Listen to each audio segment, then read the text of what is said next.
Les objectifs que les gens qui ont créé le Bitcoin, qui en gros, ils créent un truc, puis ils partent avec la caisse. Ça, c'est possible. Donc, il y a beaucoup. Donc, il faut savoir, le milieu des crypto-monnaies, c'est énormément d'escrocs. Ah oui, ça c'est clair. Mais en même temps, il y a une base qui est bonne, dont j'ai parlé avant, qui sont des idéalistes et qui ont créé le Bitcoin.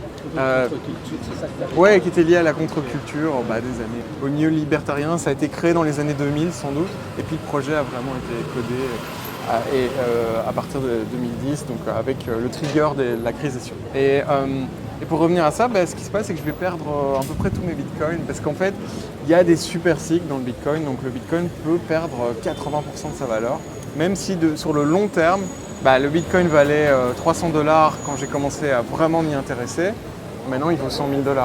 Donc même si j'avais acheté à 300 $ et que j'avais pas... ou même si j'avais acheté à 20 000, puisque en espace de 6 mois, il va aller à 20 000. Même à 20 000, je ferais quand même x5. Donc ça serait quand même très honorable en peut-être une petite dizaine d'années.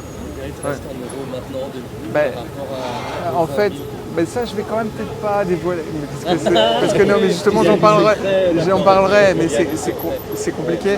Non mais voilà, officiellement j'ai vendu mes cryptos parce que en fait il y a eu ces histoires de ledger, d'enlèvement et tout. Et c'est un peu délicat. Bon après c'est pour un devoir et que mon nom n'est pas mentionné, en fait c'est super. C'est génial. Mais voilà. Mais c'est quoi le ledger? Ledger c'est compliqué. Ça c'est une clé qui permet de sécuriser ses bitcoins.